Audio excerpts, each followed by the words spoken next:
বিসমিল্লাহির রহমানির রহিম। আসসালামু আলাইকুম। কেমন আছেন সবাই? আলহামদুলিল্লাহ, আমরা সবাই ভালো আছি। আর.এস. মল্লিক হোম থেকে সবাইকে স্বাগত। আজকে আমি আরও একটা ইলিশের ভিন্ন স্বাদের রেসিপি নিয়ে চলে এসেছি। বেসিক্যালি এই রেসিপিটা খুব কম সময়ের মধ্যে সহজে রান্না করা যায়। আমি প্রথমে এখানে ইলিশটা রান্না করার জন্য একটা পেস্ট তৈরি করে নিব। তার জন্য আমি এখানে নিয়ে নিচ্ছি সরিষা এবং কাঁচামরিচ। আমি এই দুটো এখন ব্লেন্ডারে ব্লেন্ড করে নিব। আপনারা সরিষাটা লালটাও নিতে পারেন, সাদাটাও নিতে পারেন। এই যে আমি এইরকম একটা পেস্ট বানিয়ে নিলাম। এখানে আমি কয়েক টুকরো ইলিশ পিস করে নিয়েছি। এখন আমি ম্যারিনেট করার জন্য প্রথমে আমি 4 টেবিল চামচ টক দই নিয়েছি, পরিমাণ মতো লবণ নিয়ে নিচ্ছি, 2 চা চামচ শুকনো মরিচের গুঁড়ো নিয়ে নিচ্ছি, 1 চা চামচ হলুদের গুঁড়ো নিয়ে নিচ্ছি, 1 চা চামচ ধনিয়া গুঁড়ো নিয়ে নিচ্ছি এবং আমি যে ব্লেন্ডারে যে পেস্টটা করলাম 1 টেবিল চামচ এখানে নিয়ে নিচ্ছি এবং 1 কাপের একটু কম সরিষার তেলটা নিয়ে নিচ্ছি। অবশ্যই সরিষার তেলটা নেওয়ার চেষ্টা করবেন। এবার আমি সবগুলো মশলা একসাথে ভালো করে ম্যারিনেট করে নিব।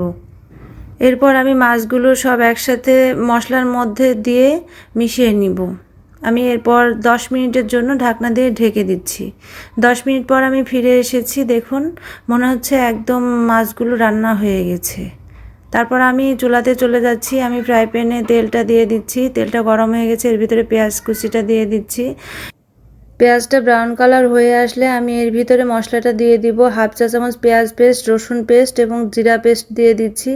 আমি মশলাটা ভালো করে কষিয়ে নিব। এর জন্য একটু পানি দিয়ে ভালো করে মশলাটা কষিয়ে নিচ্ছি।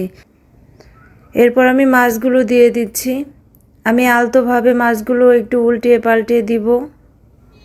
কিছুক্ষণ মাছগুলো এইভাবে রান্না করার পর আমি এখানে পানিটা দিয়ে দিচ্ছি পরিমাণ মতো। তারপর আমি ঢাকনা দিয়ে ঢেকে দিব 5 মিনিটের জন্য।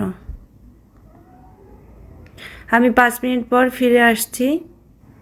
আমার রান্নাটা হয়ে গেছে। এবার আমি নামানোর আগে 2টা কাঁচামরিচ দিয়ে দিচ্ছি জাস্ট ফ্লেভারটা নেওয়ার জন্য। বলুন তো কেমন হয়েছে? যদি গরম ভাতের সাথে গরম গরম পরিবেশন করা যায় তাহলে কি আর কিছু লাগে বলুন? আশা করি আমার রেসিপিটা ভালো লেগেছে। আর যারা এখনও আমার চ্যানেলটি সাবস্ক্রাইব করেননি অবশ্যই সাবস্ক্রাইব করবেন। সবাই ভালো থাকবেন। আল্লাহ হাফেজ।